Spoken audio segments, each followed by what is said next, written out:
오늘은 영적 규제라는 제목으로 나누고자 합니다. 많은 사람들은 하나님과의 친밀한 교제를 원하죠. 그러나 실질적으로 하나님과 친밀한 교제를 나눈 사람은 의외로 많지 않아요. 왜? 영적 여정은 누구에게나 쉬운 일은 아니에요. 때로는 그 행위 자체가 고통으로 다가올 수도 있습니다. 성경은 여러 곳에서 하나님께 돌아올 것을 요구해요. 회개는 사랑이신 하나님께 우리의 내면을 담대히 드러내라고 요구하기 때문에 회개하며 자신을 돌아볼 때 우리는 하나님과 함께 서게 되고 또 우리의 가장 어두운 문제까지 하나님의 빛 아래 내어놓아야만 합니다. 쉽지 않죠, 그게. 그리스도의 삶은 너무나 내적인 것서 그것을 외적으로 설명하기 사실 좀 불가능해요. 뭐 표현의 차이도 있고 내면은 시공의 모든 법칙을 초월해서 우리 자신보다 더 큰 삶과 운명을 우리에게 부여합니다. 하지만 그 내면이 어떤 것인지 토론한다고 해서 뭐 정의에 내려진 것도 아니고 또 그것도 드러낼 수가 없어요. 왜? 그것은 우리의 영혼 안에 있기 때문에. 그리스도의 삶은 너무나 내적인 것이에요, 여러분. 영적 세계잖아요. 그러니까 그것을 외적으로 완전하게 설명하기는 사실 불가능합니다. 개인차가 있어요, 또. 또 그리스도를 둘러싼 역사적 사실들은 또 명료합니다. 또 신학적 진리들 역시도 확실합니다. 그렇지만 예수님의 실제는 늘 우리 영혼의 문제예요. 그분의 큰 사랑과 구원은 우리의 깊은 영혼 속에 있어요. 오직 그곳에서만 우리는 그분을 만납니다. 우리 내면은 시공의 모든 법칙을 초월해 우리 자신보다 더 큰 삶과 운명을 우리에게 부여합니다. 우리가 담고 있는 것은 현재의 우리 존재를 뛰어넘는 거예요. 그것은 측량할 수 없는 천국입니다. 육신적 틀에 갇힌 그 모든 것들과 달리 어떤 크기에 제한되지 않는 사랑이기도 해요. 사람들은 하나님을 향한 갈망이 커지면 그분의 실체에 대한 증거를 보고 싶어 합니다. 모든 사람이 다 그럴 거예요. 단 한마디라도 내 귀로 직접 그분의 음성을 물리적으로 들을 수 있다면 그분의 존재를 확신할 수 있을 것 같아요. 그분이 1분만이라도 우리에게 보이시면 우리는 분명한 증거를 갖게 돼서 만족할 것이라고 생각들 합니다. 그러나 우리의 탐색은 믿음의 표피에 대한 탐색일 뿐이에요. 그리스도는 영혼 안에서 만나야 한다는 사실을 깨달아야 하는 거예요. 영혼은 믿는 자가 주님을 만나는 곳입니다. 이 만남의 장소에 우리의 영혼이 있어요. 우리는 세 가지 역설로 복잡해질 겁니다. 그 첫 번째가 홀로 있는 곳에 곧 임재하심이 있다는 역설이에요. 무슨 얘기인가 하니 내적 침묵이 이루어지지 않는다면 우리가 그토록 대화하고 싶어하는 내재하시는 그리스도께 귀 기울일 수 없다는 얘기예요. 그렇지만 우리는 결코 내면을 추구해서는 안 됩니다. 우리가 추구할 것은 그리스도예요. 마음을 비우게 하지만 다른 것으로 채우게 하지는 못하는 그런 명상법들은 능력이 없습니다. 타조종교에서도 흔히들 하는 거잖아요. 많은 요가 수행자들이 비로 쓸어내듯이 우리의 영혼을 깨끗이 합니다. 그것을 또 그대로 비워두고 있어요. 여러분 혹시 향심기도 해보셨습니까? 이 향심기도가 바로 그런 것들이에요. 내면의 쓰레기를 계속 비워내는 작업이거든요. 그래 또 시간이 지나면 또 계속 쓰레기는 또 차요. 반복이에요, 반복. 그러니까 우리의 마음은 방금 쓸어낸 것들과 똑같은 쓰레기의 번잡함으로 다시 채워져요. 그게 끝없이 반복하는 거예요. 그러니까 우리의 내면은 그 청결하고 고요한 것을 주재할 누군가가 있어야 되는 거예요. 바로 그분이 예수 그리스도예요. 그리스도께서 들어오실 때 우리는 내적 예배를 합니다. 두 번째 역설은 물러가는 것이 앞으로 나아가는 것이라는 사실이에요. 그러니까 그리스도인들은 일이 중요하기에 묵상 시간을 무시하는 경향이 있어요. 기도하는 것보다 행동하는 걸 좋아합니다. 그러나 기도가 행동이에요. 묵상은 전진이고. 세 번째 역설은 초월이 내재한다는 거예요. 예수 그리스도의 이름은 우주적입니다. 하나님의 영광을 선포하는 그리스도는 우리 자신과의 고요한 친교의 옷이에요. 하나님의 충만하심을 담기에 우리는 너무 작지만 우리는 우리 안에 거하시려는 전능자에게 사로잡힙니다. 그분을 내적으로 충만하게 알아보고자 할 때 생기는 세 가지 위험이 있습니다. 첫째가 더 깊이 알려는 갈망은 그 자체에 탐닉하게 되어 이 세상의 필요를 간과할 수 있다는 얘기예요. 그러나 우리는 우리 안에 계신 그리스도와 우리 밖에 계신 그리스도를 함께 볼 수 있어야 합니다. 둘째는 대부분의 사람들이 우리의 추구를 내세적으로 본다는 거예요. 그러나 우리의 삶이 주는 고통과 곤경에서 벗어나고자 하는 것이 아니라 그것에 의미를 주려고 나설 뿐임을 세상에 알도록 힘써 도와야 한다는 얘기예요. 셋째는 우리가 향기로운 예수 증거에 빠진다는 겁니다. 그러나 이 즐거운, 이 뜨거운 열정은 종종 지나치게 감상적이 되어 예배를 망치며 감정에 집착하게 합니다.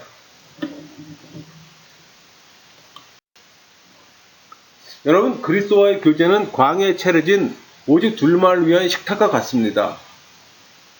우리 내면은 화려한 잔치가 아니라 우리 가슴에 외로운 사막에 있는 연인들의 만남이에요.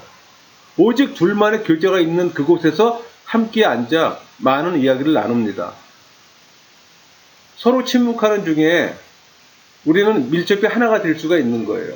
그리고 호련히 그분의 완전한 존재가 우리와 하나 될 때까지 우리는 완전할 수 없음을 깨달아야 합니다. 사람의 영은 가까이 있는 것은 뭐든지 끌어들여 자신을 채우려고 합니다. 만약에 중요한 것으로 채워지지 않을 때 잡동사니라도 채워놓게 됩니다. 그러니까 영적인 내면성이란 그리스도에 대한 그리움을 말합니다. 그러니까 우리의 굶주림은 어떤 무리에 속한 것만 가지고는 결코 충족할 수 없는 그분을 향한 거예요. 그러니까 우리는 영적 갈급함으로 광야의 식탁을 찾아요. 우리는 웃고 울며 감정을 쏟고 싶어서가 아니라 그분이 필요하기 때문에 만나러 나옵니다. 주님은 시편 23편 5절에 주께서 내 원수의 목전에서 내게 상을 차려 주시고 기름을 내 머리에 부으셨으니 내 잔이 넘치나이다. 주님께서 내 원수의 목전에서 내게 상을 차려 주신대요, 여러분. 그러니까 식탁에는 오직 두 개의 의자만 있고 거기서 우리는 기쁨으로 먹고 마실 겁니다. 그렇지만 쟤들이 우리를 지배하면은 어떻게 할까요? 성령에 또 의지할 수밖에 없어요.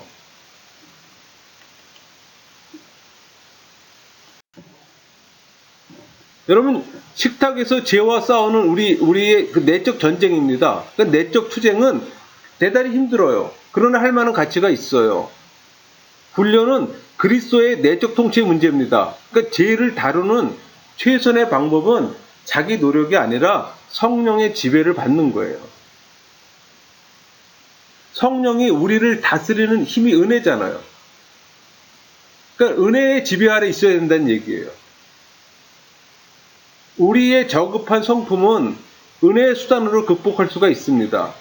율법주의도 우리 죄를 제약하기보다는 죄를 정의하고 우리의 관심을 그쪽으로 돌리게 하는데 은혜의 수단인 예배는 우리의 정신과 마음을 다른 방향으로 돌리며 죄에 대한 관심을 내려놓게 합니다. 여러분, 우리 안에서 하나님의 성품을 꺼집어내는 힘이 있어요. 여러분, 그게 은혜예요. 하나님은 일관성 있게 은혜 방편으로 우리를 다스립니다.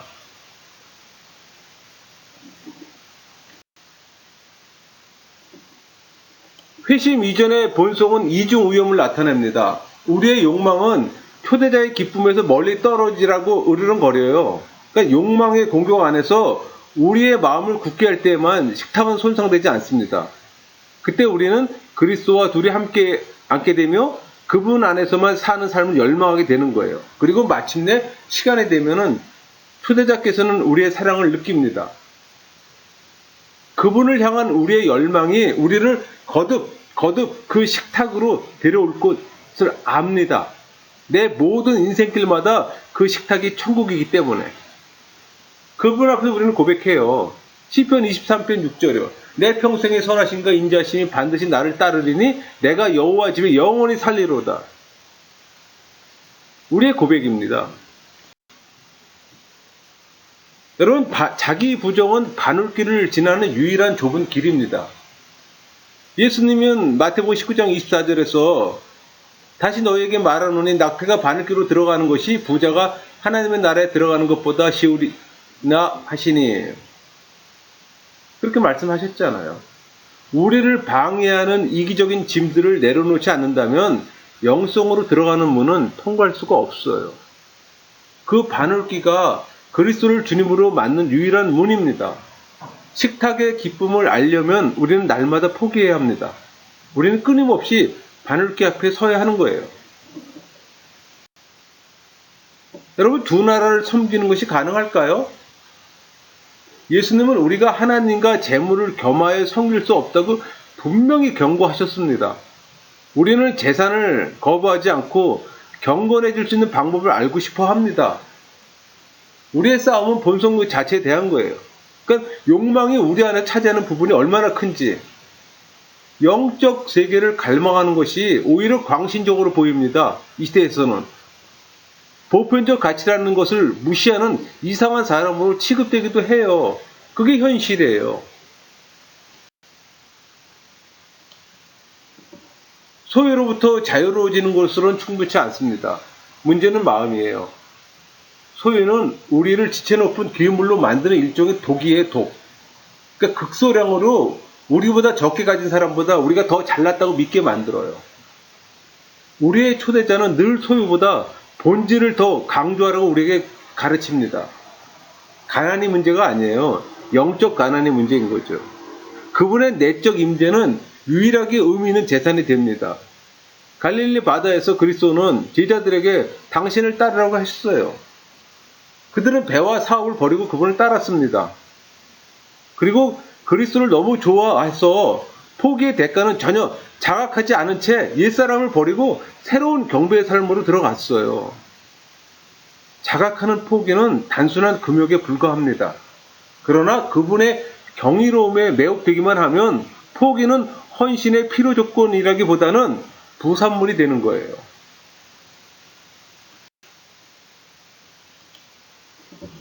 그분의 손님으로서 우리는 예전의 이기적 삶에서 돌아서서 다른 일을 이제 섬겨야 합니다. 섬김을 받았다면 이제 섬겨야 되는 거예요. 초대자는 아버지의 뜻을 이루는 것 외에 어떤 야심도 없습니다. 우리는 바늘길을 지나 그 외로운 식탁에서 우리의 자리를 발견해야 합니다. 자기 부정이 우리 삶의 방식이 되어야 하는 거예요. 그러나 우리 자신을 포기하는 것으로 자신을 구할 수는 없습니다. 그리스도의 영이 우리 안에서 일하시면 은혜가 구현됩니다. 우리가 은혜의 지배 아래 있어야 되는 거예요, 여러분. 성령의 지배를 받는다는 얘기는 은혜의 지배를 받는다는 얘기예요. 그리고 모든 것이 바르게 놓일 때 그리스도는 자신을 우리의 친밀한 친구라고 표현하세요. 둘이 앉은 그 식탁에서 마주보면 환하게 웃으십니다. 그 웃음의 의미는 나는 바늘길을 통해 너를 데려왔어. 내가 신실하였으니 많은 것을 다스리게 하리라.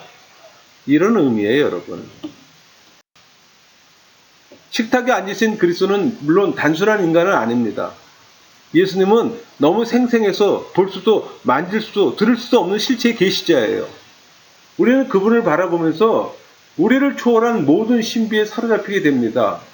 구세주는 영원한 세계의 실체로 우리를 부르시는데 그 부르심은 요한복음 11장 26절이에요. 무릇 살아서 나를 믿는다는 영원히 죽지 아니하리니.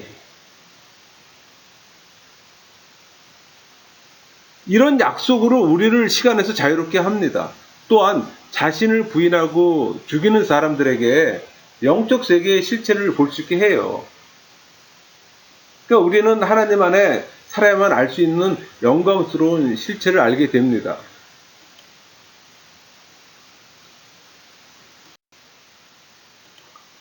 식탁의 그리스도는 그분의 완전하심을 통해 불완전한 우리 자신을 상기시킵니다. 죄를 알지 못하는 그분의 완전한 존재 안에서 우리는 우리의 불완전을 바라보게 돼요. 그분의 위로의 손길을 기대하면서 우리는 또 소망을 가지고 또 그 앞에 나갑니다. 그러면 그분은 우리 안에 그분과 같이 되려는 갈망을 심어줘요. 예수의 마음이라는 거예요. 그 마음이 우리 안에 들어와야 되는 거예요, 여러분. 영적 세계에서 그분을 만날 때 우리는 그와 같이 되는 겁니다. 내 의지가 아니라 예수님의 마음이 내 안에 들어올 때. 오직 그 식탁에 계속 오면서 나를 받을 준비가 되어 있는 그리스도를 발견합니다. 우리는 겸손해지죠. 부족한 상태에서 사랑받았고 또 영적 세계를 고대하는 다른 사람들에게 또 새로운 후회를 갖게 됩니다. 우리는 광야의 식탁에서 우리의 초대자에 대해 참 많이 배웁니다. 우리는 그분의 연민에 대해서도 배워요. 그분께서 식탁에서 신비로운 은혜를 우리 모두에게 부어주고 모두를 또 돌보는 동안 그분의 사랑과 권능은 우리 한 사람 한 사람에게 각자 집중됩니다. 우리는 그분의 신뢰를 배워요.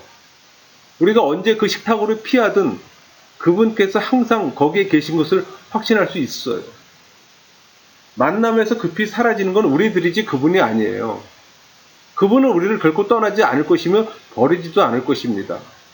그러나 우리는 무엇보다도 그분과 아버지와의 완전한 관계를 배워요. 삼위 하나님의 관계를 배운다는 얘기예요. 그 식탁에서 우리는 예수님과 하나님이 한 분이라는 걸 배워요. 우리도 마찬가지로 그리스도와 연합하게 됩니다. 아버지에 대한 그분의 그 믿음은 우리가 그분을 어떻게 신뢰하는지를 가르쳐 줘요. 심지어 골고다 고난도 아버지에 대한 그분의 헌신을 막을 수가 없습니다. 그분은 결코 홀로 걷지 않는 것처럼 식탁에도 혼자 오는 법이 절대 없어요. 그분은 그 식탁에 아버지를 모시고 오십니다. 삼위 하나님은 항상 같이 움직이잖아요. 이제 우리는 권능의 비밀을 이제 배워요. 우리도 지속되는 관계가 있습니다. 우리도 아버지가 있어요. 우리는 이 우주에 버려진 고아가 아닙니다. 우리 그리스도의 아버지는 우리의 아버지이기도 하며 지옥이 우리 주위를 펼쳐 있어도 그분은 늘 우리와 함께 걷습니다. 광야 식탁에는 빵 한 덩어리 뿐입니다. 식탁에 놓인 빵은 하나 되는 영적 교제예요. 그러나 그 하나됨은 두 열망에서 태어납니다. 그리스도를 향한 우리의 열망과 우리를 향한 그리스도의 열망이에요. 이 하나됨이 이루는 것이 참 경건을 아는 것입니다.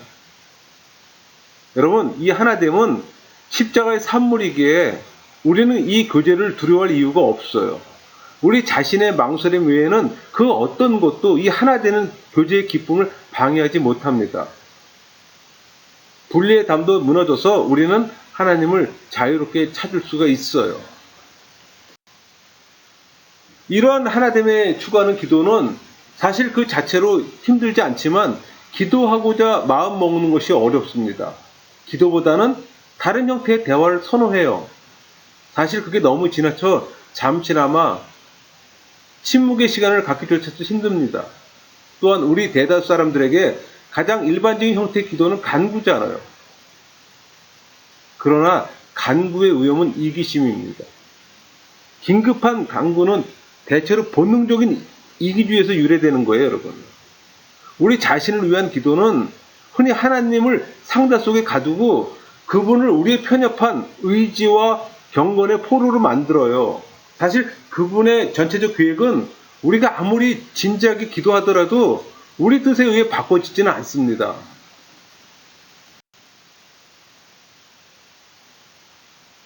여러분, 간구는 항상 그리스도께서 겟세마네 동산에서 하셨던 위대한 기도로 끝내야 합니다. 십자가를 피하게 해달라는 간구는 지극히 정상적이고 당연한 것이었지만 그 마지막 결정은 자신의 소망에 좌우되지 않았어요. 하나님 아버지께는 아들의 삶을 통해 두 분의 뜻을 모아 세상을 구하려는 큰 계획이 있어요. 두 분의 뜻이 만났는데 그 어떤 간구인들 불가능할까요? 그러나 아들의 뜻이 아버지의 계획에 순복되었다는 사실은 두 분이 하나임을 증거합니다. 여러분, 간구의 세 가지 비밀이 있어요. 그 첫째가 우리는 하나님께 우리 마음의 소원을 구할 때 티끌만큼의 꺼리낌도 없어야 합니다. 두 번째는 우리는 우리가 원하는 것이 보다 높은 뜻에 따라 보류될 수 있다는 데 동의해야 되는 거예요. 셋째, 우리 기도의 궁극적 동기는 우리가 하나님에게서 뭔가를 원한다는 것이 아니라 하나님을 원한다는 겁니다. 그러니까 우리는 스스럼 없는 간구로서 아버지께 가까이 가 이것저것 구할 수 있습니다. 그러나 우리를 깊이 사랑하시는 그리스도께서는 어쩌면 안 된다고 말씀할지도 몰라요. 그러나 그분의 대답이 무엇이든 우린 그분을 사랑합니다. 우리의 간구를 들어주셔서가 아니라 그리스도임으로 그분을 사랑하는 거예요.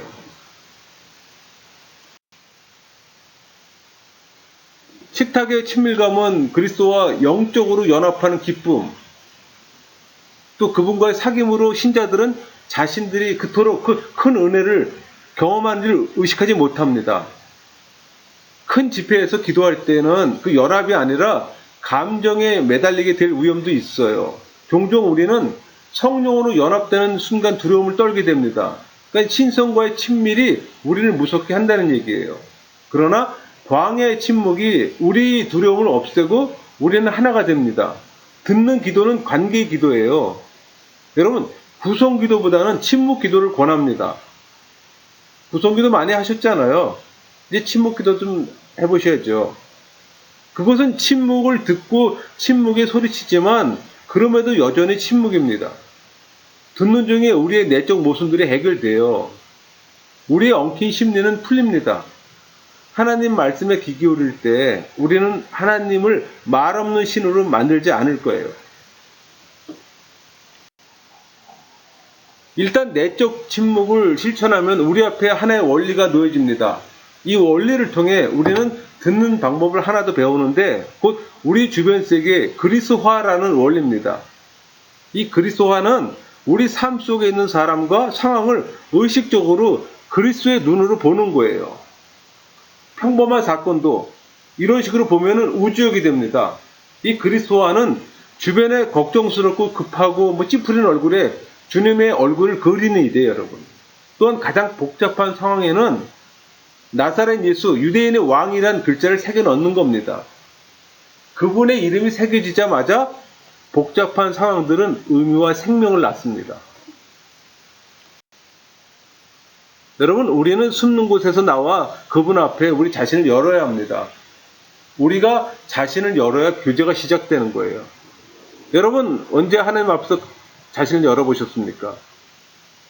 회개는 우리의 악한 마음을 드러내는 것이 아니라 우리의 상태를 슬퍼하며 하나님과 함께 우리의 내면을 바라보는 겁니다. 자존심의 마지막 보루인 여기서 우리는 그것을 우리를 깨끗이 해줄 것이라고 기다리며 그의 뜻에 순종할 준비가 되어야 되는 겁니다. 그리스도는 순종으로 완전함의 권위를 얻었어요. 승리의 관은 순종의 삶이 명백히 증거합니다. 마찬가지로 그리스도를 닮는 것도 기꺼이 그의 뜻을 이루려는 우리 마음에서 이루어지는 거예요.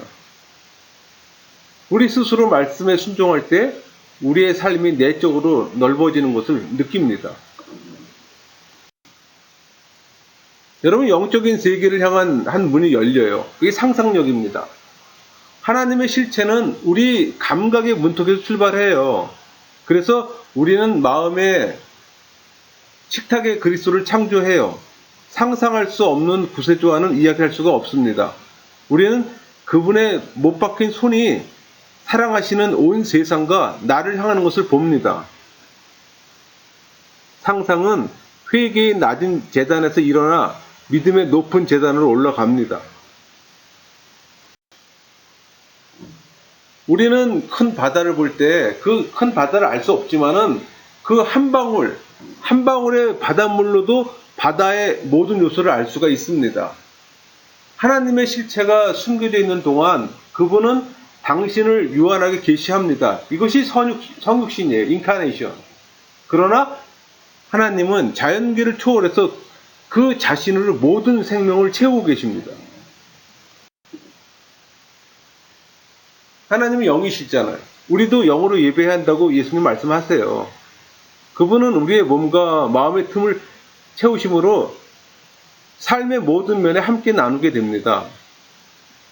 그러므로 하나님에 대한 우리의 생각을 넓혀감에 따라 우리의 세계도 변화되는 거예요. 적당한 대답과 엄격한 판단은 이제 내 마음의 갈증을 채우지 못합니다. 그리스도를 처음 알았을 때는 지금보다 더 모든 것이 더 분명했습니다. 영적 세계에 대한 지식을 넓히면서 답은 언제나 더뎌요. 또 사람들과 믿음과 관계에서 내 판단을 명확히 하는 것조차도 힘들다는 걸 알게 됩니다. 그러나 성장을 통해 전부를 알 필요가 없다는 사실도 또 알게 돼요. 분명한 답이 없어도 그 질문들에 좀 더 귀 기울이게 됩니다. 그리스도와의 교제는 두 가지 방식을 이루어줍니다. 다시 말해 우리는 늘 그분 안에 있지만 또 늘 그분에게 나갑니다. 우리는 그분의 속에서 걷지만 또 그분께서 식탁 같은 작은 공간에 결코 어울리지 않는 분임을 알면서도 그분을 찾아 식탁으로 나아가는 거예요. 우리 시편 139편은 하나님은 전능하신 하나님이라고 표현합니다. 대체적인 그 내용을 보면은 그런 내용이에요. 여러 해 동안 나는 하나님을 단지 예배나 골방에서만 만났습니다. 얼마나 잘못했는지.